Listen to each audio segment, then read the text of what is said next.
Mysore palace central కావాలంటే ticket తీసుకోవాలా. పెద్దలకు 120, పిల్లలకు 70, ఫారినర్స్కి మరీ దారుణం. అక్కడ only cash, no online payment. చాలా సఫర్ అవుతారు. చేంజ్ లేదంటారు కోతి నా కొడుకులు. ప్యాలెస్ అదే పట్టిన ఉంది. ఇలాంటి ప్యాలెస్ చూసినప్పుడు అనిపిస్తుంది మనకు మగధీర సినిమా లాగా, బాహుబలి సినిమా లాగా, మిరాయి సినిమా లాగా ఫ్లాష్ బ్యాక్ ఉండి దానికి మనం ఓనర్ అయితే ఎంత బాగుంటుందో అని. ముందే దరిద్రం అయినా మనకు అంత అదృష్టం ఉండదు. ప్యాలెస్ మొత్తం మనం ఎక్స్ప్లోర్ చేయకుండా ఓన్లీ కొద్ది వరకు మాత్రమే ఎక్స్ప్లోర్ చేయగలుగుతాము.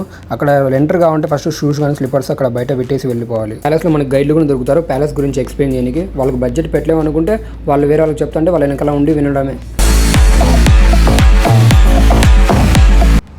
స్ట్రైట్కి కనపడేది ఓల్డ్ ప్యాలెస్. ఈ ప్రజెంట్ ఉన్న మైసూర్ ప్యాలెస్కి ముందు అదే మైసూర్ ప్యాలెస్. పక్కనే ఉండేది చాముండేశ్వరి అమ్మవారు. దసరా రోజు ఊరేగించేది ఆ అమ్మవారినే. ఆ వైట్ బొమ్మల్లో ఇటాలియన్ మార్బుల్తో చేశారు. అప్పట్లో బ్రిటిష్ వాళ్ళు గిఫ్ట్ ఇచ్చారు. పక్కనే ఉండేది ప్రజెంట్ ఉన్న ప్యాలెస్ మోడల్. స్ట్రైట్గా ఉండేది వీణా గణేష్ మండపం. పైన ఆ డిజైనింగ్ అంత నీట్గా అంత బాగుందో మనం పేపర్ మీద గీసిన అంత నీట్గా రాదేమో. ఇక్కడ కనిపించే బొమ్మలు రాజస్థాన్ మార్బుల్స్తో చేసినవి. ఇక్కడ కనపడే ఏనుగు తలలు నిజమైన ఏనుగు తలలు. అప్పట్లో ప్రజలను ఇబ్బంది పెడుతున్న ఏనుగులని రాజు వేటాడి చంపి వాటి తలలని ఇక్కడ పెట్టారు. వీటిని సంవత్సరానికి ఒకసారి కెమికలైజ్ చేస్తూ ఉంటారు. బాగా తినిపించి తినేది అరిగేంత వరకు కొట్లాడడానికి ప్లేస్ మంచిగా పెట్టారు. అందరికి ఎంటర్టైన్మెంట్, ఎంజాయ్మెంట్. ఒకటి కొట్టుకుంటే మనకి ఎప్పుడు ఎంటర్టైన్మెంటే కదా. వ్రిజ్లింగ్ పోటీ. అప్పట్లో దుబ్బగా బాగా గట్టిగా ఉండేటోళ్ళకి ఇక్కడ వ్రిజ్లింగ్ పోటీ పెట్టేటోళ్ళు. ఇక్కడ కనపడేటివి కెమెరాతో తీసిన ఫొటోస్ కాదు. 6 మంది ఆర్టిస్టులు 13 సంవత్సరాలు కష్టపడి ఆయిల్ పెయింట్స్ గీసిన బొమ్మలు. అప్పట్లో బ్లాక్ అండ్ వైట్ ఫోటోలను తీసుకొని వాళ్ళు పెయింట్ చేశారు.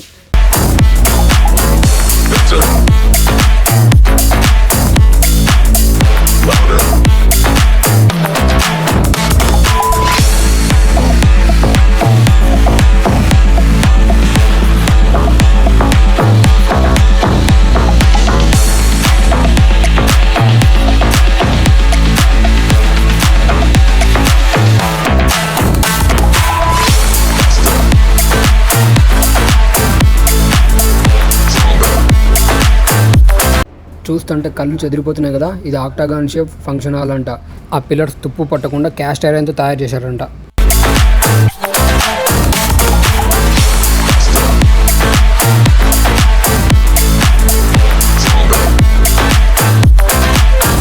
ఏంటి వెనకాల అమ్మాయి బాగుందా? నీకు అందరు బాగుంటారులే, చెప్పాలంటే నిజంగానే బాగుంది. Hi cutie. ఈ వీడియో చూసే వాళ్ళందరినీ సబ్స్క్రైబ్ చేసుకోమని చెప్పు. పోతున్నా సరే పో. ఇక్కడ నుంచి వచ్చేది అంతా రాజు ఫ్యామిలీ మెంబర్స్. అందరి పేర్లు ఉన్నాయి కింద, చదువుకోండి ఒకరిని తర్వాత ఒకరు. ఫొటోస్ బాగా గీశారు. అచ్చా అచ్చా.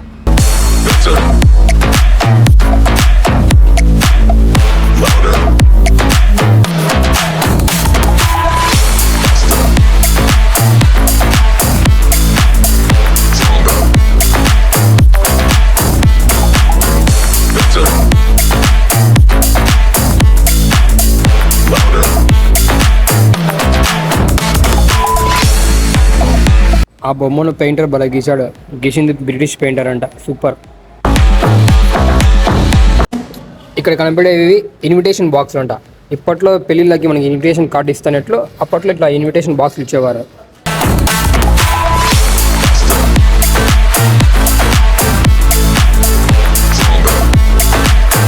వాళ్ళ అందం చూసుకోనికి అద్దాలు, వాళ్ళు కూర్చోనికి కుర్జీలు. అవి సిల్వర్ కోటింగ్తో చేసినవి. ఉండేటోళ్ళు కాబట్టి వాళ్ళు చేయించుకున్నారు. మనకు అంత లేదులే. మనకి అదే ప్లాస్టిక్ చైర్ దిక్కు.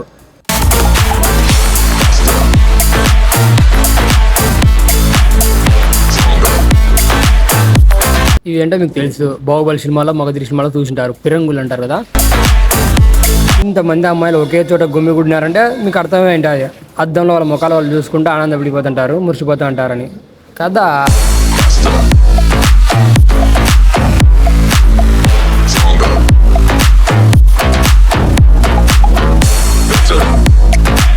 ఈయన శ్రీకృష్ణ వడయార్. అతను హైటు వెయిట్ సేమ్ ఉండేలాగా బొమ్మను తయారు చేశారు. ఇది వచ్చి ఆడియన్స్ హాల్. చాలా పెద్దగా ఉంది. చాలా స్తంభాలు ఉన్నాయి. దాగుడు మూతలన్నీ కరెక్ట్గా ఉంటుంది మనకైతే. ప్లీజ్ డోంట్ టచ్ అంటే టచ్ చేయండి అని అర్థం. మన వాళ్ళకు ఏది చేయొద్దంటే అదే చేస్తారు కదా. ఇది వచ్చేసి ప్రైవేట్ దర్బార్ హాల్. ఇక్కడనే మీటింగ్లు అందుకు జరుగుతాయి అనుకుంటా. అక్కడ ఏదో చాలా రాసినారు. వీడియో పాజ్ చేసుకొని చదువుకోండి. దసరా రోజు వేణుగులను ఊరేగించేప్పుడు వాటిని అలంకరించడానికి ఇవి యూజ్ చేస్తారు.